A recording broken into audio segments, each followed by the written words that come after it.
하나님 말씀 시편 90편이에요. 시편 90편은 제4권이라고 해서 이 90편이 이제 모세가 쓴 시예요. 그리고 무명의 시인데 무명의 시는 거의 다가 다윗입니다, 사실은. 근데 이 90편은 시편 가운데서 가장 오래된 시입니다. 모세가 썼으니까 제일 오래된 시예요. 근데 이 90편의 내용은 앞부분에 이제 10절까지는 그 인생 무상을 얘기를 하는데 세상 사람들이 말하는 인생 무상이 아니고 하나님 앞에 인간의 가치와 특별히 하나님 앞에서 까부는 인생이 진짜 무상한 존재라는 것을 말씀하는 거예요. 그냥 인생이 별게 아니다라는 건 옛날부터 했어요. 다들 사람들이. 눈을 떴더니 60이래나 그 거짓말이지만은 아무튼 그러니까 뭐 살같이 빠른 세월이다. 뭐 그런데 힘들어봐 2시간도 못 참지 그 인간이. 그러니까 여러분 참 세월이 빠르다고 하는 사람은 편안하다는 뜻이야. 심심하다는 뜻이야. 감옥에 있는 사람들이 얼마나 세월이 안 가는데 군대에서도 참 세월이 잘 안 가잖아요. 그래? 인생 무상을 많이 말했죠. 하나님 모르는 사람들도. 근데 그런 의미의 인생 무상이 아니라 하나님 앞에서 주접을 떠는 인간의 무상함을 얘기하는 거예요. 왜? 모세는 이것저것을 다 경험해 본 사람이에요. 태어나면서부터 죽어야 될 목숨이었어요. 그 부모가 감추어서 살았는데 이게 애 울음소리를 더 이상 감출 수가 없잖아. 애가 태어났는데 남자아이면 질식시켜 죽여야 돼요. 그렇지 않고 살려두면 애기도 물론 죽이고 가족을 몰살시키는 것이 애굽의 바로가 만든 법이에요. 왜? 유대인들이 어찌나 건강한지 노예로서 써먹긴 좋은데 수가 어찌나 인구가 팽창하는지 겁을 내버린 거예요. 노예들한테 이 나라가 먹히겠다. 뒤집어지겠다. 그러니까 인구 조절을 해야 되겠다. 이렇게 해서 말도 안 되는 살육의 법을 만들어 갖고 아들이면 죽게 돼 있는데 모세가 태어났지만은 그래서 감추어서 길렀다가 도저히 안 되겠으니까 이제 하나님의 뜻에 맡기고 역청을 바른 그 아스팔트예요. 이스라엘은 지금도 아무 데서 그 역청이 흘러나와. 아스팔트가. 시커먼 거. 그걸 바르면 그게 아주 좋은 이 방습제잖아요. 방수제, 방수. 그래서 그걸 이제 바구니에 발라가지고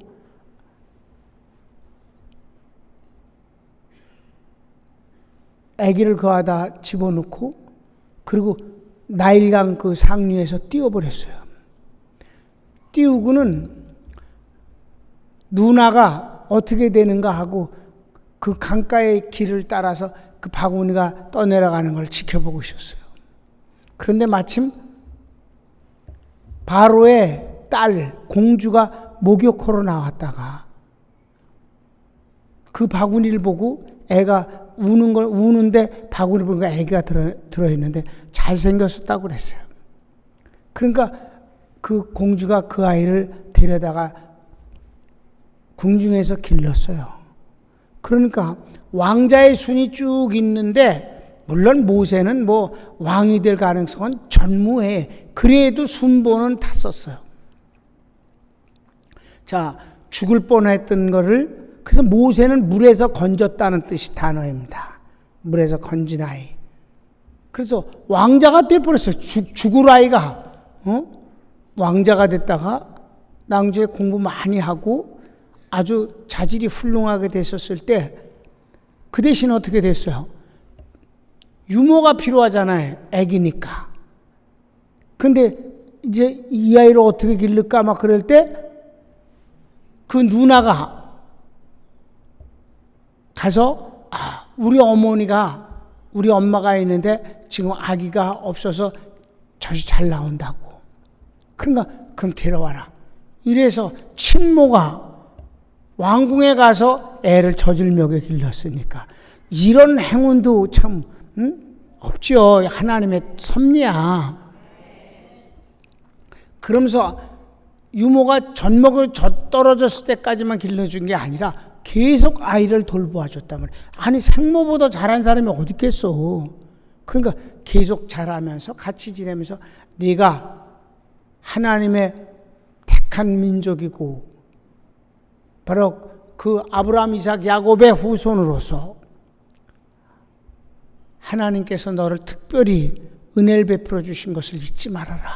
거긴 하나님의 뜻이 있다 하는 것을 하도 많이 배웠어요. 그 뒤 이제 크게 장성했을 때 저가 항상 자기가 유대민족인 것을 가슴에 담고 살면서 그래도 그건 몰래 숨겨진 사실이지. 그런데 노예 감독관이 유대인을 잘못도 없는데 너무 심하게 학대하고 패는 것을 보고 도저히 참을 수가 없어서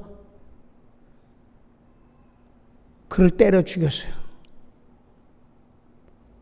그럼 도망가서 누가 그를 죽였는지 몰랐는데 그 뒤 보니까 바로 그는 또 막 유대인끼리 또 싸우는 거예요. 그래서 너희들은 애굽 사람들한테 이렇게 고통당하는 것만도 힘든데 왜 피차간에 위로해 줄 관계를 싸우고 그러냐. 정말 싸우지 마라. 이랬더니 그놈 중에 한 놈이 지난번엔 애굽의 반장을 때려 죽이더니 또 우리를 때려 죽이려고 그러느냐. 이래 갖고 그게 고발이 돼서 모세가 자기 신분이 드러나고 과거에 살인한 것이 들통이 나서 도망가게 됐잖아요. 광야를 건너가서. 그래서 조그마한 족속의 족장인 집에 가갖고 대릴사위 노릇을 했잖아요. 그 집은 양을 치는 집이었어요. 40년간 양을 쳤어요. 하나님이 마침내 모세를 부르시고 저에게 어마어마한 사명을 주십니다. 이스라엘 백성이 이제 민족을 이루었으니까 내가 약속한 대로 저희들을 이끌어서 가나안 땅을 차지하게 할 것이다. 네가 그들을 이끌어내라. 그런 과정은 그때부터 여러분이 너무 잘 아는 내용들이에요. 그래서 마침내 10가지 재앙과 함께 바로를 무릎 꿇리고 홍해에서 추격하는 자들을 다 몰살시키는 가운데서 광야 생활이 시작됐는데 모세가 가장 힘들었던 것은 그 구원한 민족이, 유대 민족이 그토록 불신앙과 불순종으로 하나님을 슬프게 하는 사실입니다. 특별히 저희들이 정말 하지 말아야 될 것은 다른 신을 섬기는 거예요. 그리고 모세에게 반역을 꾀한 게 한두 번이 아니에요. 가나안 땅을 정탐하겠다고 하도 그래서 그냥 믿고 가자. 하나님은 그러는데 그래도 한번 가보고 싶다고. 그래서 각 지파에 한 사람씩을 해서 가나안 땅을 정탐하고 돌아왔었을 때 저희들이 악평을 했단 말이에요. 거짓말이에요. 여러분 여기서 우리가 나는 이런 걸 생각해요. 한 지파에 한 명을 뽑았다면 보통 똑똑한 놈이겠냐고.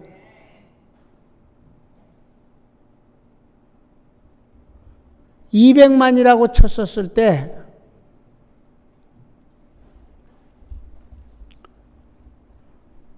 10만 명에 한 명을 뽑았다면 얼마나 똑똑한 놈이겠냐고. 그래도 그 놈들이 갔다 와서 그대로 보고를 안 하고 혹평을 했단 말이에요. 여호수아와 갈렙만 하나님의 위대하심과 그 축복에 대해서 말했어요. 저는 개인적으로 그네들의 이 보고하는 내용을 보면서 주님, 난 절대 이 두 사람 뺀 나머지 놈들과 같은 그런 생각을 하지 않겠습니다. 평생 하지 않겠습니다. 여러분, 똑똑한데 비난과 비판만 하고 아주 부정적인 인간들 절대 잘 살지 못합니다.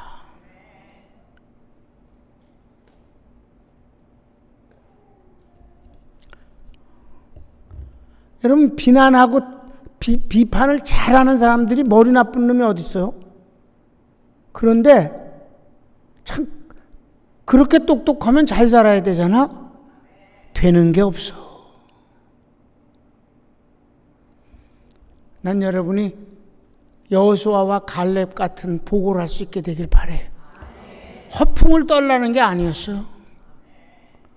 그냥 하나님이 택한 그 가나안 땅에 그 축복을 그대로만 말하면 되는 거예요. 누가 허세를 부리래? 하나님은 허세도 싫어해. 허세도 일종의 거짓말이니까. 뻥이잖아, 뻥. 근데 이 나머지 놈들은 악평을 했단 말이에요. 아니, 그렇게 포도를 메고 왔잖아. 포도 넝쿨을. 이스라엘엔 포도가 두 종류가 있어요. 땅 포도하고 이렇게 위로 올라가는, 우리나라는 위에 올라가는 포도잖아요. 그죠? 넝쿨을. 근데 이스라엘은 이 땅으로 이렇게 그냥 뭐랄까 수박처럼 땅으로 그냥 두는 그런 포도가 있는데, 그게 소위 말하는 거봉, 그런 것이 어마어마하게 크단 말이에요. 그래서 그 줄거리를 이렇게 하면 한 송이를 짊어졌다는 게 아니에요. 그 넝쿨의 어느 정도를 갖다가 두 사람이 메고 돌아왔단 말이에요. 그러면 그것만 봐도 모르겠느냐고. 그러면서 악평을 했어요. 모세가 너무너무 슬퍼했고 하나님은 더 그랬어요. 그래서 그때 하나님이 뭘 결정하셨어요? 두 사람 외에 애굽에서 나온 인간들은 다 광야에서 죽는다. 성인은. 그리고 어린아이와 광야에서 태어난 아이들만 가나안 땅에 들어간다. 그래서 그들이 다 죽어버리는 세월이 40년이에요. 사실 걸어서 열흘이면 가는 곳이에요. 모세도 못 들어갔어요. 지도자니까. 위대한 지도자지만 또 역시 그네들을 대표하는 것이니까. 이 모세가 쓴 시예요. 그러면서 여기서 모세가 말하는 것은 인간이 아무것도 아닌 것이, 어리석기 짝이 없는 짓거리를 하는 것이, 하나님의 위대하심은 모세처럼 많이 체험한 사람이 어디 있겠어요. 하나님을 너무 잘 아는 모세 앞에서 인간들이 가짜는 짓을 하는 걸 보면서 참 인생이 무상한 존재들입니다. 먼지 같은 것들이 라고 한다 이 말이에요. 이제 여러분 이해되셨어요? 내가 길게 얘기를 했어. 왜 모세가 이런 말을 했는지를, 그 이유를 여러분들이 알아야 이 구절이 그래서 이게 모세가 이런 표현을 썼구나 이렇게 이해가 된다 이 말이지. 아셨습니까? 어려운 말이 없어서 딱히 이렇게 자세히 설명할 필요가 없어요. 1절에서부터 10절까지를 보면 다. 자, 한번 인생 무상에 대해서 봅시다. 시작. 주여, 주는 대대에 우리의 거처가 되셨나이다. 산이 생기기 전, 땅과 세계도 주께서 조성하시기 전, 곧 영원부터 영원까지 주는 하나님이시니이다. 아멘. 그렇습니까? 그렇습니다. 창조가 됐을 때가 하나님이 아니라 그 전부터 이미 하나님은 하나님이십니다. 시작. 주께서 사람을 티끌로 돌아가게 하시고 말씀하시길 너희 인생들은 돌아가라 하셨사오니 주의 목전에는 천년이 지나간 어제 같으며 밤의 한 경점 같을 뿐이니이다. 주께서 저희를 홍수처럼 쓸어 가시나이다. 저희는 잠깐 자는 것 같으며 아침에 돋는 풀 같으니이다. 푸른 아침에 꽃이 피어 자라다가 저녁에는 뱀바 되어 마르나이다. 이렇게 인간이 진짜 너무 짧고 보잘것이 없지 않는가. 그걸 하나님이 얼마나 귀하게 여기셔서 그 큰 은혜를 입히시지 않았는가. 바로 앞에서. 그런데 그들이 그 큰 은혜와 축복을 받고 하는 짓거리가 참 거시기하다 그 말이에요. 그 다음 시작. 우리는 주의 노에 소멸되며 주의 분내심에 놀라나이다. 주께서 우리 죄악을 주의 앞에 놓으시며 우리의 은밀한 죄를 주의 얼굴빛 가운데 두셨사오니 우리의 모든 날이 주의 분노 중에 지나가며 우리의 평생이 일시간에 다하였나이다. 짧은 뿐만 아니라 그 짧은 동안에 하는 짓거리는 죄뿐이 없다는 거예요. 인간이. 시작. 우리의 연수가 70이요 강건하면 80이라도 그 연수의 자랑은 수고와 슬픔뿐이요 신속기간이 우리가 날아가나이다. 인간이 길을 써봤자 70이요 강건하면 80이래잖아. 하나님 없으면 진짜 무상하잖아. 아니 왔다 가버리고 없어지면 괜찮아. 지옥을 가니까 문제지.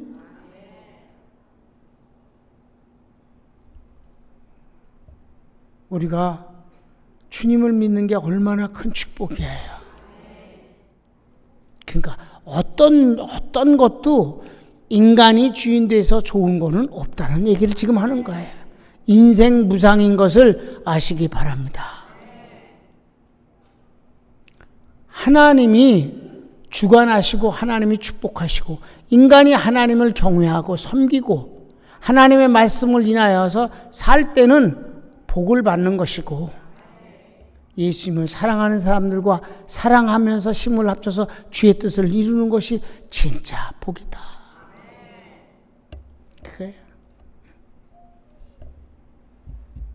자, 11절부터 간구를 말합니다. 간구. 시작. 누가 주의 노의 능력을 알며 누가 주를 두려워하여 할 대로 주의 진노를 알리이까. 우리에게 우리날 계수함을 가르치사 지혜의 마음을 얻게 하소서. 여호와여 돌아오소서. 언제까지니까 주의 종들을 긍휼히 여기소서. 아침에 주의 인자로 우리를 만족해 하사 우리 평생에 즐겁고 기쁘게 하소서. 우리를 곤곡해 하신 날수대로와 우리의 화를 당한 연수대로 기쁘게 하소서. 주의 행사를 주의 종들에게 나타내시며 주의 영광을 저희 손에서 나타내소서. 주 우리 하나님의 은총을 우리에게 임하게 하사 우리 손의 행사를 우리에게 경고케 하소서. 우리 손의 행사를 경고. 여기서도 모세의 한계를 읽습니다. 모세는 율법을 받아서 율법의 한계를 뛰어넘지 못하고 복음을 몰라요. 여러분, 하나님이 잘못해서 벌만 주셨습니까? 은혜를 베푸신 게 더 많지요. 용서하신 게 더 많지요. 벌 주신 것보다. 아멘. 그래서 율법은 역시 한계가 있다는 것이지. 그래서 오순절 이후 세대가 복이 있다는 거예요. 손을 모읍시다.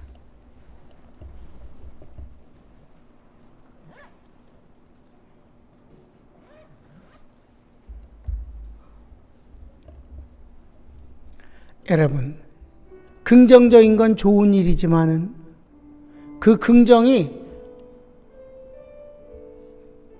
낙관주의에서 온 것도 아니고 낙천적인 데서 온 것이 아니라 주님으로부터 오기를 바라는 겁니다. 그냥 허허거리고 사는 것이 복이 아니라 주님 때문에 감사하고 주님 때문에 기쁜 것입니다. 난 우리 평강교회가 집단적인 축복의 분위기가 충만한 것을 감사합니다. 다시 주여 한번 부르기도 할까요? 주여, 오 사랑.